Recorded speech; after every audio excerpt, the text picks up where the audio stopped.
My co-author and I, Lisa M.D. Owens, we were actually asked by the Association for Talent Development to design a class about modern learners. They wanted us to bring together L&D folks and talk to them about modern learners. And that's because I had written a book called The Millennial Myth, and they were thinking, okay, Crystal's an expert in millennials. She's going to be able to teach us how to train these millennial people who have very low attention spans and all the great, awesome stereotypes we often hear about millennials, right? This is back in 2015. That's not what Lisa and I did at all. We're both engineers. We both worked at Procter & Gamble. Lisa's had a 35-year career in training and development. And we had crossed paths at P&G, and I looped her into this ask that ATD made of me. And we started really exploring the question, well, what is modern learning? What is modern learning? Not just who are our modern learners. We automatically were like, well, there's probably more than just millennials in that modern learners category.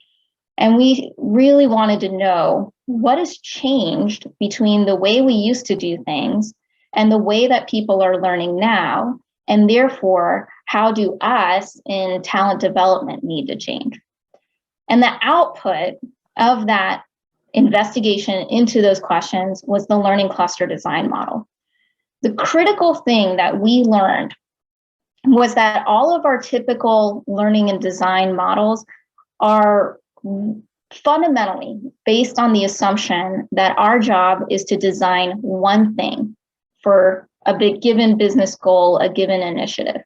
I benchmarked over 50 learning models and theories when I was doing this work originally. And every single one, whether we're talking design thinking, all the way back to Addie and Sam, the assumption is, hey, you're given a business challenge and you're going to create a training, a curriculum, a video, and e-learning, one thing to address that need.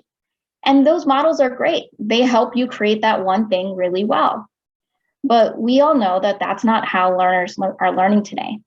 And that's for a lot of reasons, which I can't get into in 15 minutes, but it's not just the millennial thing. There's more to it than that. So Lisa and I started from a fundamentally different assumption.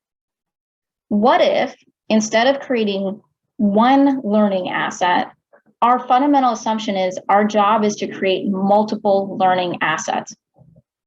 How would that change our process? How would that change our approach to designing and developing learning? Well, the first thing we'd want to do is really be able to strategically select the learning assets that we're then going to offer up to everyone else.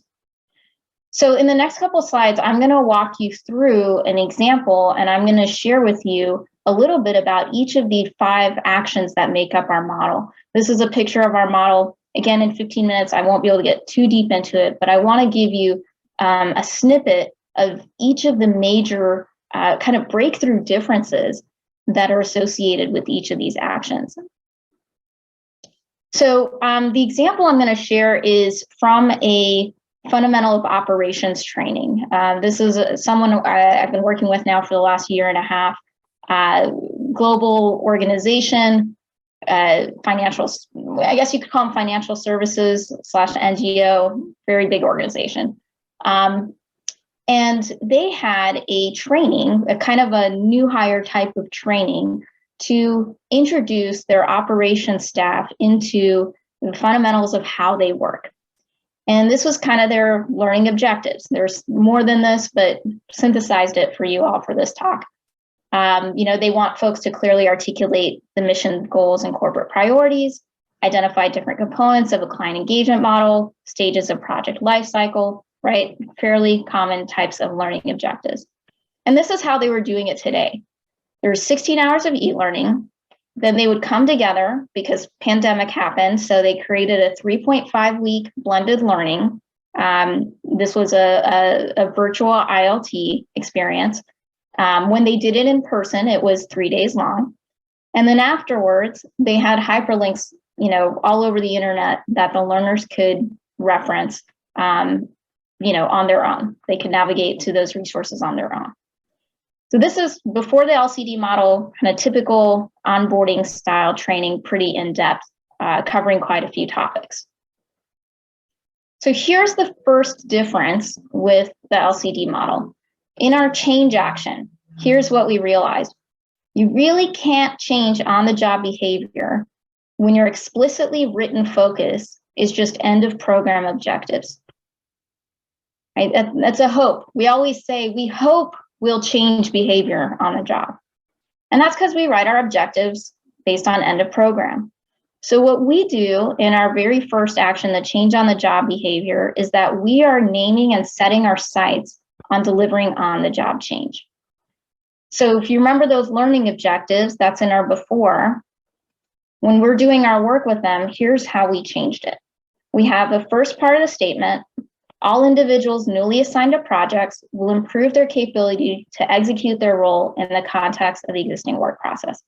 There's a lot of nuance in here, but the main thing I just want to name is there's nowhere in that says the word training. And that's because we're setting the expectation up front that, hey, our goal here is to improve a capability. It's not necessarily going to happen just through training, which is often what we're known for. But really, our job is about creating learning for our employees, for our leaders, for the people we serve. So we want to leave ourselves open to creating learning, and that's a big part of the statement. The second part of our statement is the business will benefit by. We try to really understand the business pains that are keeping our stakeholders up at night, and we target those in this objective. Lastly, we have a on-the-job component to this statement, and it's the on-the-job behaviors we will see on a day-to-day basis if this learning cluster, this set of learning assets works. And so that's what you're seeing here is, and you can really imagine a learner reading this and understanding, what am I going to do with the knowledge that I gain in this, what used to be fundamentals of operations training? What am I going to do with this cluster? Well, I'm going to be able to determine and execute my role's most impactful contribution to whichever stage my project is at in the life cycle. I'm going to be able to have a reputation for asking the right questions. What we heard over and over again in our interviews here was that the fundamental of operations, the real difference it made was that people were asking smarter questions at the end of this. They used to waste a lot of people's time asking basic questions and providing misdirected outputs. So these are the kinds of things we start to focus on in our change action, really writing our goals, naming our goals related to on-the-job behavior change. The second thing we think about here, the second big difference, is that whenever we name a single target audience, it's just incompatible with personalization and designing to include diversity. Two of our biggest needs today, two of the biggest things we hear from our learners and our customers are, we want more personalization, we want more customization. Well, if we're designing for a single target audience, we can't do that. So why do we design for a single target audience? It's mostly because we're thinking we only have one learning asset to meet people's needs. So we have to create a one-size-fits-all type of program. Even if we do our analysis work, we try to meet everyone's different needs in that single learning asset. Because we're talking about having multiple learning assets, now you can actually really think about who your different audience members are and where are they on their learning journey, what's their most likely moment of need, and have a learning asset related to the learning goal for that, what we call a persona. So if we look at the example, the target audience was named as ops staff with 3 years or less. Here's where we're headed after. Now we know that through our research, we learned there's a new to projects OLIA ops staff. This is the commonly expected learner. This is who they're really talking about with ops staff with 3 years or less. What we learned was for them, especially post-pandemic, high travel is going to be a big thing that impacts their learning asset choices. They're getting back on the road at this company, and that's going to be a big deal. So that's something we want to think about with our learning assets that we design. Isolated Ivan, this was about half the class participants. And this is someone who, yeah, they're ops staff with 3 years or less, but they find the social component really, really important around the existing current training program, because maybe they're in a small office, maybe they're in a remote office, maybe they were hired during the pandemic, Maybe they've never met anyone face to face. And so they really struggle making connections within this organization. So automatically, when you start thinking about that persona, you start thinking of different learning content, different learning assets that's really going to help isolated Ivan. And then lastly, we had a peripheral to projects. And this was actually somebody outside of ops. It turned out that the trainers were spending a lot of their time creating custom deliveries for people who weren't even in operations, but in other units, and still needed to know how the organization works, how it functions. And so this was critical to highlight because these people really needed that chunked learning you all were talking about. They didn't need the whole enchilada. So doing this persona work really helps start to figure out what different learning assets you might have and what different chunks might go into those different assets. Another big difference with the model is that we don't want to start from scratch or layer on top. So, what do you normally do when you've got existing assets? How do you upgrade those? We actually have a whole action that is dedicated to helping us understand what to reuse and repurpose from existing curriculum. And so we actually did research around what makes a learning experience feel modern to learners and to leaders. And through that, we identified 9 different characteristics. Again, can't go into this in 15 minutes, but you can probably get a general gist by reading those. Accessible, autonomous, chunked, current. These are the things people are looking for that makes something feel modern to them. So before they'd look at their existing assets, we've got 16 hours of e-learning. We've got 3.5 weeks of blended learning. What do we do with this? What we did was we looked at those 9 modules of e-learning. We looked at the 3.5 weeks and we rated them against these 9 elements and we drew some conclusions. And of course, this is a very high level summary, but there's quite a level of depth there around here's really what's useful out of these based on those personas, based on that on the job behavior goal. Remember, we have a strategic thread throughout all this. We're not just upgrading to upgrade. We now have that persona data and on the job goals in mind. So now we can really think about those upgrades. What's really going to be meaningful upgrades? What do we need to sunset? What if this is not working? And then we really start to bring everything together. Now we get to kind of the heart of the model, our surround action. So as I said at the beginning, when you're really delivering that one curriculum per talent development gap, you're really, forced to cram everything into a one size fits all. And a lot of us, we do have multiple assets. Maybe we have some videos, maybe we have some e-learning, but we did that ad hoc. Those were the tools in our toolkit, or, during the pandemic, we had to transition. And so we did what we could, but it wasn't really geared towards the different personas. It wasn't really geared towards the on-the-job goals. And they weren't really thought of in relation to one another. How do these build or support one another in really getting us to the goal we want to have, which is impacting the business? And so that's really, in this 4th action of surrounding learners of meaningful assets, you're really taking everything you've learned in that change, learn, and upgrade and figuring out what does our learning cluster recommendation really need to be? What do we really need to be spending our time designing and developing? And so, we've got our example. We had those objectives, the 16 hours e-learning, 3.5 weeks blended learning, hyperlinks everywhere. This is what it started to look like after doing the LCD work. We had those on-the-job behaviors that we call this a strategic performance objective. So we had that statement. We had our personas. There's a couple others we actually had as well.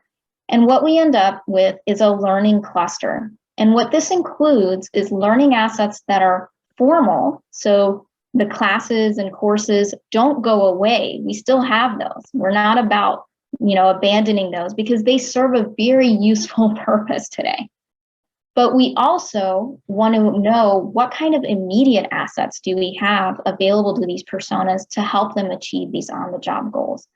What we learned a lot in this category was that we needed a lot more around role context and role specificity.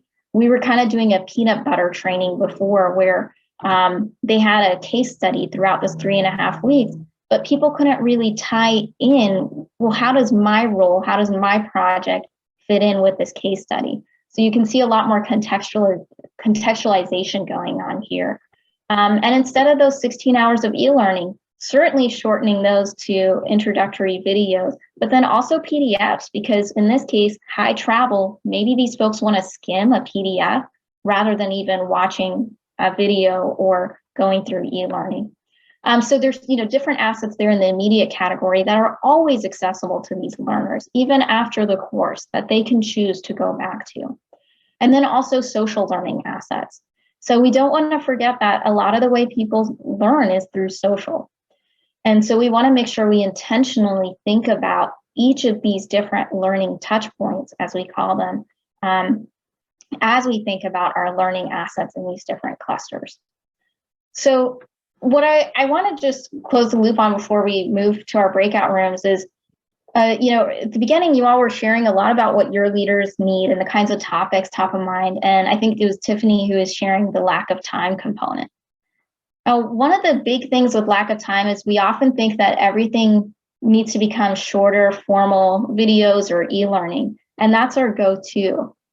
But the reality is that we are really used to addressing people in their first moment of need, when information is brand new for people. And that's where the course, class, the long videos and e-learning really help.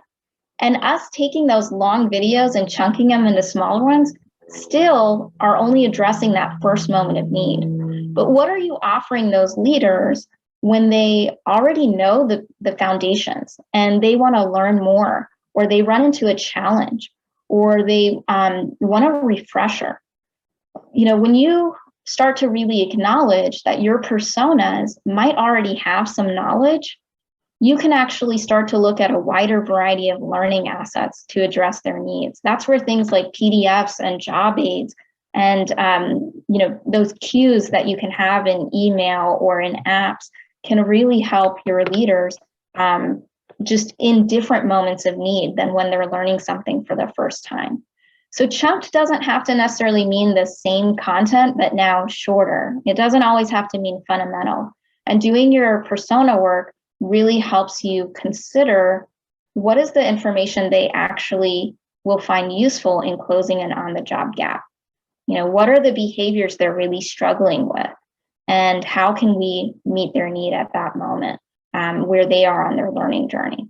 So I just wanted to really make sure to mention that, because as you're thinking about the next year, and this is something, learning clusters is something we help organizations like IMS, we help professional associations, we help people who are offering education really rethink this concept that everything has to be the first moment of need, the formal training. How do we break out from that? How do we create a learning cluster? Because that's how we all learn today. When you think about the last time you learned something new, you probably built capability over time from a lot of different resources. And that's exactly what we want to try to do at work, is create that kind of experience. And this is different from blended learning. This isn't saying you have to go through this in any particular sequence. And that's the key. We're giving the learners the choice. We're providing the information saying, hey, these are the assets we've designed based on what we know about you and what your on-the-job needs are. Now it's up to you. You use what you need, when you need it, where you need it. And we've done our best guess, our best shot at figuring out where and when that's going to be and what content it is. So, of course, we want to track this. When you've got that single learning asset, how do you know that contributed to impact on the job? So we tend to report end of class, end of program usage and reaction measures. When you've got more than one learning asset, now you can create collective impact. You have greater confidence that you're creating on-the-job change.